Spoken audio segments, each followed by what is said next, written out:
Kurinji Senior Secondary School, CBSE, Namakkal. Successful result producing school in state every year. Administered by the Board of Directors with over 35 years of experience in the teaching field. Special attention on art, craft, music, dance, silambam, yoga, skating and karate. Focus on Hindi Sabha and Spell Bee Olympiad exams. Smart class for effective and innovative learning and well-furnished library. Solitary importance on sports and games in state and national level. WhatsApp facilities to know activities of students and school inside the campus. Free bus for LKG to 8th standard. Free, hygienic and nutritious food. NEET, JEE, IIT coaching experts from Rajasthan and Andhra Pradesh along with our effective teachers. Admission registration for classes LKG to +2. Kurinji Educational Institution, Kavetipatti, Namakkal.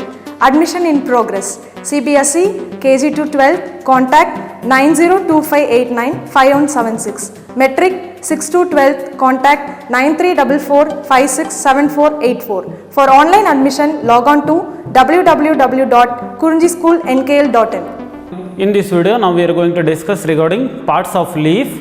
So our knowledge point of view, so we have seen 4 different types of parts. So in previous video 2 I have given, now 2 parts of the leaf I am going to discuss now.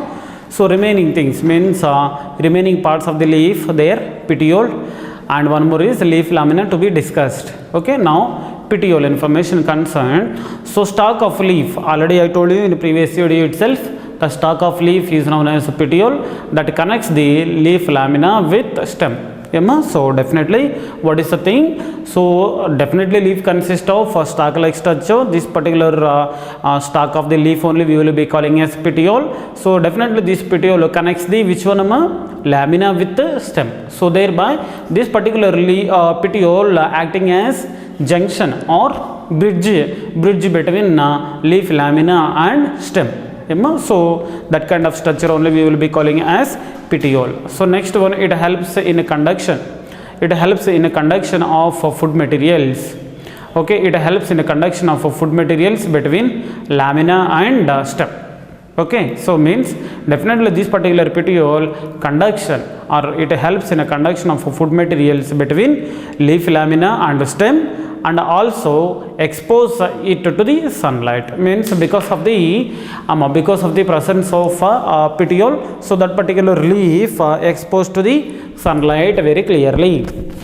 Means here definitely it involves in the conduction of food materials. It involves in the conduction of food materials between leaf lamina and stem. So definitely with the presence of petiole, definitely the leaf is exposed to the sunlight. So this point also is important. Next one, a leaf with petiole. A leaf with petiole is called as a petiolate. Suppose if the leaf consists of stalk like structure, so such kind of leaf we will be calling as petiolate leaf. Next one, if the leaf not consist of petiole or without petiole, so that particular leaf we will be calling as a sessile leaf. Important point. Suppose if the petiole is present, petiolate leaf. Suppose if the petiole is absent, sessile leaf. So these two terms NEET examination point of view important. Now fourth part of the leaf, that is leaf lamina. So this leaf lamina is green, expanded structure and most conspicuous and important part of the leaf. So here simple English only we can understand this one. What is information?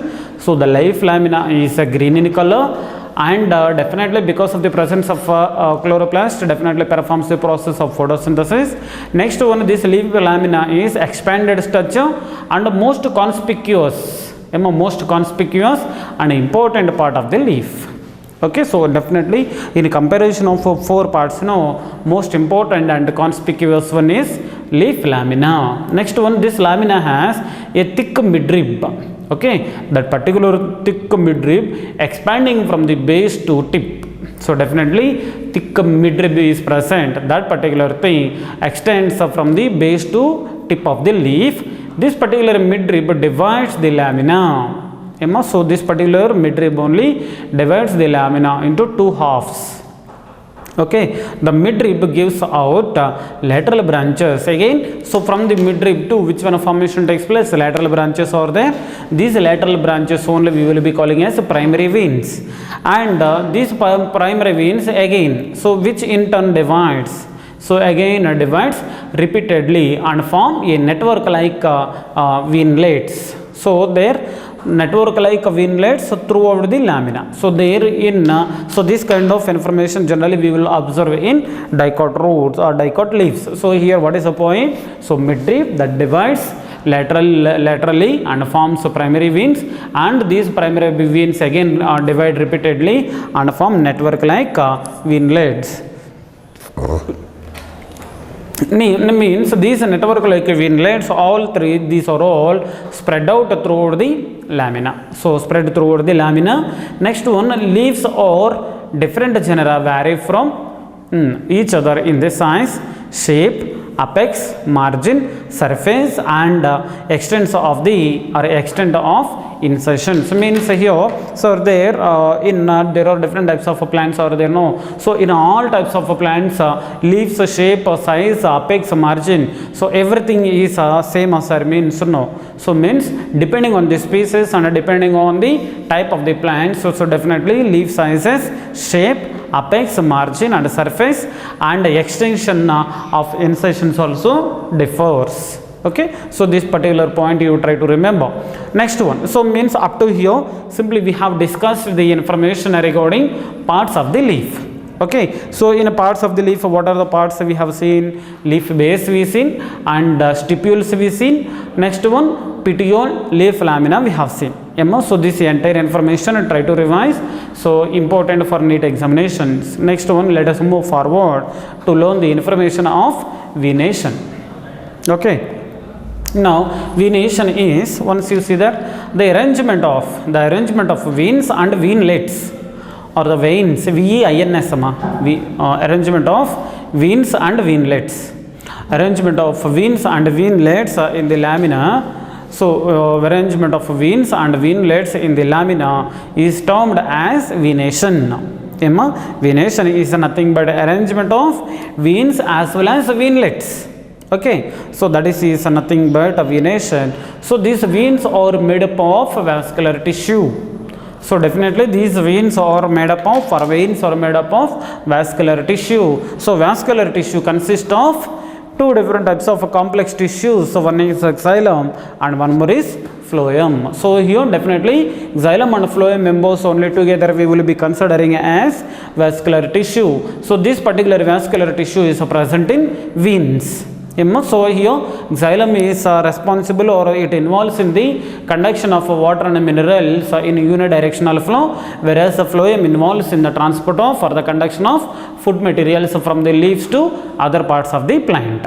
Okay, so means here the conduction of food materials, so in phloem takes place in bidirectional or in multidirectional, whereas water and minerals the conduction or the transport takes place only in unidirectional. That also always water and minerals transport takes place from the root to all other parts. Okay, or all other parts means so simply we can be taken as towards the shoot system. Means definitely conduction of water and minerals takes place definitely from the roots to towards the shoot system in unidirectional flow, whereas food materials transport takes place from the leaf to other parts of the plant in a bidirectional or in multidirectional. So these 2 points you try to remember. Next one, which one? Because here the veins are made up of vascular tissues, no? So there xylem and phloem members are there, no? So here this vascular tissue, complex tissue, complex tissue, so definitely helps in or definitely provides mechanical support. Don't forget important point. So definitely supports or definitely helps in mechanical support. Mechanical support. Mechanical support to what? To the lamina. Okay, and helps in a conduction of water, inorganic and organic materials. So means because of the presence of xylem and phloem, so definitely so helps in a conduction of water, inorganic nutrients, and one more is organic nutrients or the organic materials. Next one, venation. Now this particular venation is mainly divided into two types. Venation generally is divided into two types. One is reticulate venation and one more is parallel venation. Don't forget, one is reticulate venation and one more is parallel venation. Now reticulate venation, now let us have a look on this. Now in reticulate venation, the midrib produces numerous lateral veins as well as venlets. One more time, midrib is there. This particular midrib produces numerous, means more number of lateral veins as well as venlets. Means in reticulate venation, midrib will be there, along with midrib veins as well as venlets are present. Next one, these venlets branches repeatedly divides and form a network like structure.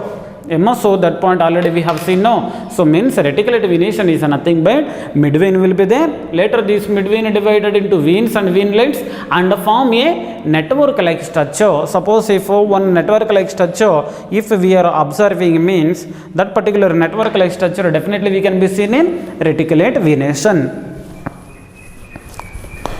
Reticulate venation. Next one, it is observed mostly in dicots.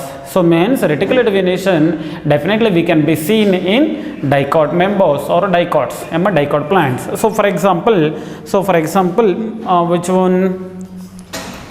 So here for example, which one? Dolichos lablab and Pisum sativum. Next one, Helianthus tuberosus or Helianthus sunniverse. So Helianthus sunniverse is a scientific name of sunflower. So likewise, mostly, so in a dicots we can be seen, but here one important and neat point we need to discuss, that is sir, this particular reticulate venation only present in dicots, sir, it is not present in a monocots, sir. Means one exceptional point is there, that is so reticulate venation mostly present in dicots, but a few monocots also consist of reticulate venation. Reticulate venation means network like structure of or network like distribution of venlets and veins we see now. So that one in a monocotyledons also we seen or we can be seen. So but for examples, Smilax, Dioscorea and one more is Aroids. So means in monocotyledons definitely parallel venation is present, but even though Smilax, Dioscorea and Aroids, even though belongs to the monocotyledons, but showing of reticulate venation. Try to save this point in your mind. Let me explain this point by one more time. Smilax, Dioscorea and Aroids are commonly monocotyledons with reticulate venation. So this is exceptional point, important point. Next one, parallel venation.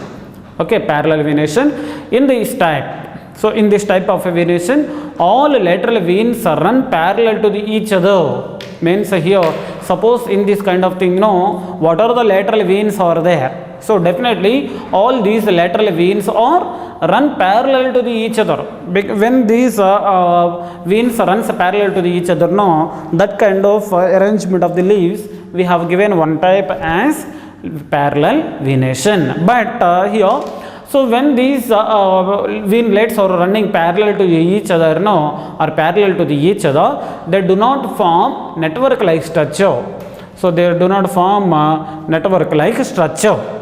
Next one more important point, what is the point to be discussed is, so in this parallel venation, venlets are absent.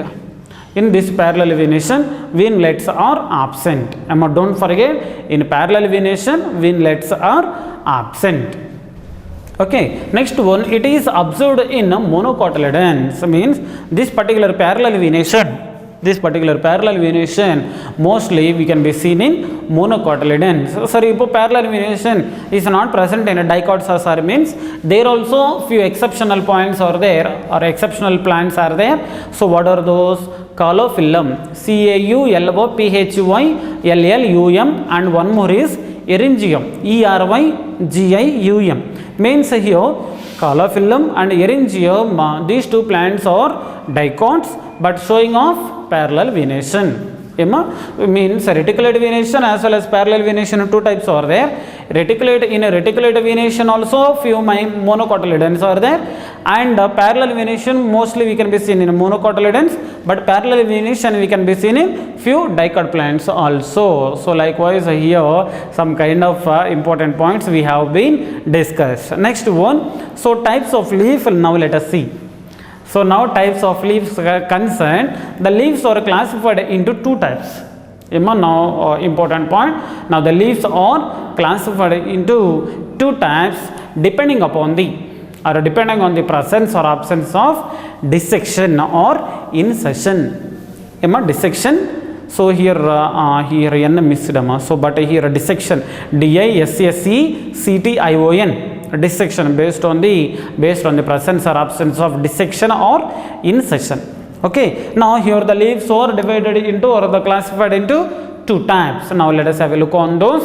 So definitely what are those? One is simple leaf and one more is compound leaf. One is simple leaf and one more is compound. One is a simple leaf and one more is compound leaf. Now let us have a look on the simple leaf. Okay, now the simple leaf concern, what is information we can be seen? First of all, the leaf is entire. The leaf is entire and or undissected leaf. Leaf is entire or dissected leaf lamina is present. Sorry, undissected leaf lamina.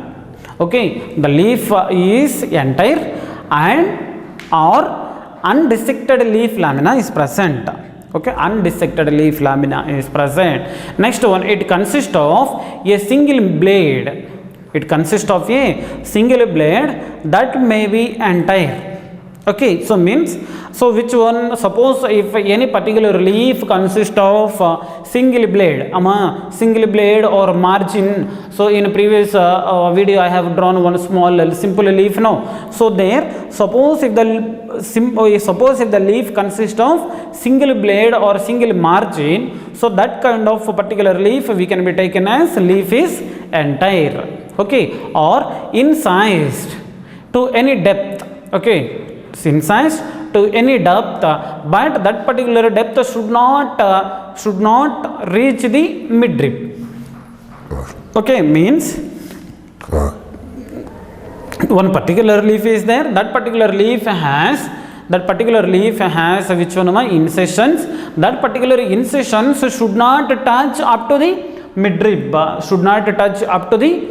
Means, suppose if any kind of incisions touch the midrib, means at the time that particular leaf we cannot be say it as a simple leaf. But when we can be simple leaf, insertions, okay, no problem. But these insertions should not touch the midrib. Okay, these insertions should not touch the midrib. So when that particular insertions not touch the midrib, then not also important here. When not touch the midrib, so at the time you can be taken. Once suppose these insertions touch the midrib, at the time we cannot call that particular leaf as a simple. At the time kandipa or at any cost we have to call it as compound leaf. Point you try to understand, it is important. Next one, now let us move forward to learn the compound leaf. There, compound leaf information concerned. So here the compound leaf information concerned. Now a leaf with a dissected lamina. Once you see there, dissection, already you listen this word before. Dissection. Suppose in our biology lab or in our biology lab, no, we will see there dissection of plants or the dissection of any kind of to learn the internal structures of plants and animals. Dissection means what we will do. Suppose we will cut into many pieces for internal study. So likewise as here also, what is the information? Suppose if a leaf with a dissected lamina, okay, suppose if the leaf is dissected into many parts, or suppose if the leaf is a dissected lamina up to midrib or petiole dividing into two or more segments known as compound leaf. So this point I will explain by one more time once you see there. So compound leaf means insertions must be there. Those insertions definitely comes up to the midrib. when insertions comes up to the midrib, no, that particular leaf, entire leaf divided into many parts. So in the second line I have given now, once you see there, so 2 or more segments are present. Suppose if the leaf lamina divided into 2 or more segments means, so such particular leaf we can be taken as compound leaf, one case. Or suppose if the petiole dividing, suppose if the petiole dividing into many parts. Petiole means one of the part of the leaf we see, no ma'am. Petiole means that is a stalk like structure which connects the leaf lamina and stem we see, no, stalk like structure. That petiole dividing into 2 or more segments. Once this diagram, once I will see you see that. So here this one, this line is there, exactly at spotlight, that is his petiole. So exactly at the tip of the petiole, now you see there so many dissections are there now. So that kind of leaf, so exclusively we can be taken as compound leaf. Okay, and here also one more leaf is there. This is also we can be taken as a compound leaf. Okay, now let us learn the information first. What is that? These segments are known as leaflets. Once you see there, so this one, this particular diagram, so that indicates the compound leaf. So here each and every segment, small segments are there, no, all these segments or all these leaves we will be calling as leaflet. So don't forget, leaflet means here the group of leaflets, the bunch of leaflets comes together and form one compound leaf. Compound means the word itself giving information. Group of leaflets are present together and form which one? Compound leaf. Now here few important points we need to learn. A bud is present in the axils of a petiole. A bud, one more time you see there, a bud is present in the axils of leaf in the both simple as well as compound leaves. Means exactly at the axils of which one? Petiole in the both simple leaf as well as in a compound leaf, definitely we can be seeing the presence of axillary buds, but not in the axils of leaflets of compound leaf. Point you understood or not? What is the point now I am going to give you is, so definitely axillary buds are present at the axils of a simple leaf as well as compound leaf, but axillary buds are not present in the axils of leaflets of compound leaf. Okay, so this point, NEET examination point of view important. Suppose if you are unable to understand this one, try to see this video 1 or 2 times when compared to the others, so thereby you will understand this point clearly. Next one, the compound leaves are divided into 2 types. Compound leaves are divided into 2 types depending on the position of leaflets. Depending on the position of leaflets, now the compound leaves are divided into 2 types. One is a pinnately compound leaf and one more is palmately compound leaf. One more time, two types of compound leaves are there depending on the position of leaflets. So one is pinnately compound leaf and one more is palmately compound leaf. Now pinnately compound leaf concern. So best example, pinnately compound leaf, best example, neem. Neem scientific name already we learned, Azadirachta indica. Neem scientific name is Azadirachta indica. So did you observe the compound leaf of neem? So that will be like this only, no? So here, but in terminal position of the rachis, so here odd number of or odd leaflet is present. Okay, so means here one important point I would like to give you. Once you see this diagram, so here leaflets there are many number of leaflets commonly attached to the common axis. Commonly arranged on the common axis. This particular common axis we will be calling as rachis. So that information now I will give you. So now let us start to learn the pinnately compound leaf or pinnate compound leaf or pinnately compound leaf. Best example, Azadirachta indica, neem plant. Now in pinnately compound leaf or in pinnate compound leaf, a number of leaflets are present on the common axis. So So here what is information now? I explained. No? So same information only. Now in pinnately compound leaf, a number of leaflets are commonly present on the common axis. That particular common axis we will be calling as rachis. So that represents the midrib of leaf. That particular rachis, so we can or that represents as midrib of leaf. So that point also important. Rachis, you don't forget, rachis, common axis of compound leaf. Next one is pinnately compound leaf. Pinnately compound leaf concerned, rachis is absent. Important point. In palmately compound leaf, rachis is absent. Now the leaflets are arised from a point at the tip of the petiole. Once you see that, means here rachis is absent in palmately compound leaf and the leaflets arise from a point at the tip of the petiole. So exactly, so this is a petiole tip is this, exactly at the tip of the petiole. Exactly try to see at spotlight.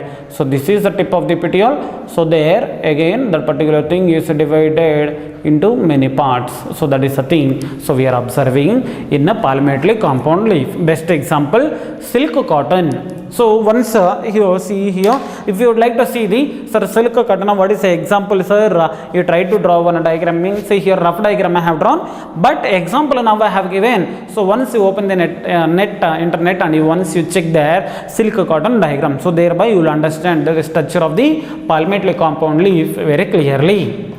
So this is somewhat information regarding leaf or the types of leaves up to here.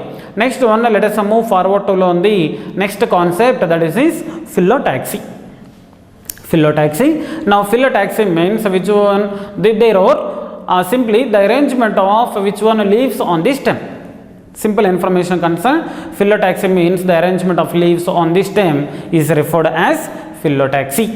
One more time, arrangement of leaves on the stem is referred as phyllotaxy. So here there are three different types of arrangements of leaves on the leaves we can be seen on the stem. So what are the things are there, or what are the types are there, means there are three different types are there. Three types of phyllotaxy we can be seen. So first one is alternate phyllotaxy, or also known as spiral phyllotaxy. Next one, opposite phyllotaxy, and the third one is Thorold phyllotaxy or cyclic phyllotaxy. So one more time, phyllotaxy is three types are there. First of all, phyllotaxy means arrangement of leaves on the stem. So now what are those three types? Alternate or spiral, opposite and Thorold phyllotaxy. Thorold phyllotaxy also known as cyclic phyllotaxy. Okay, now here opposite phyllotaxy again we can be divided into two types. In the next video I will give you opposite decussate and opposite quincuncial. So here due to the lack of place I didn't write, but next video definitely I will cover opposite phyllotaxy two types. Now let us learn examples of alternate phyllotaxy, opposite phyllotaxy and Thorold phyllotaxy one by one. First of all, alternate or spiral phyllotaxy examples are hibiscus and mustard. Next one, opposite phyllotaxy, guava and calotropis. Guava and one more is calotropis. Next one, Thorold phyllotaxy or cyclic phyllotaxy, nerium and one more is alstonia. One more time, phyllotaxy is nothing but arrangement of leaves on the stem. So definitely phyllotaxy, three types of phyllotaxis are there: alternate, opposite and Thorold. Altered phyllotaxy or alternate phyllotaxy examples are hibiscus, mustard, opposite phyllotaxy, guava and calotropis. Next one, Thorold phyllotaxy, nerium and one more is alstonia. So alstonia exactly example of which one? Thorold phyllotaxy, which we have which we can gain from the textbook. So this is somewhat information of today's video. So in this video, what is information now I have covered exclusively means parts of leaf in parts of the leaf. So two parts I have covered, one is a petiole and one more is leaf lamina. Next one, venation I have covered after completion of venation types, so that is reticulate as well as parallel. I have covered the information regarding types of the leaves. in types of the leaves, simple leaf as well as compound leaf I discussed. So again, compound leaf again two types are there, pinnately and palmately. Pinnately compound leaf example neem, and palmately compound leaf example silkworm. Next one, phyllotaxy, three types of phyllotaxis we have seen.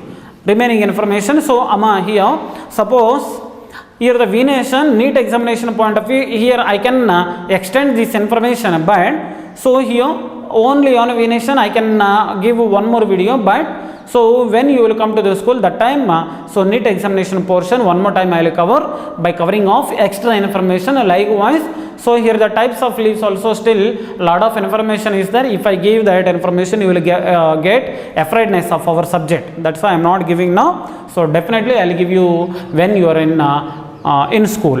Okay, ma. Thank you. Study well. So try to gain the knowledge on our subject and be a good student. Thank you, ma.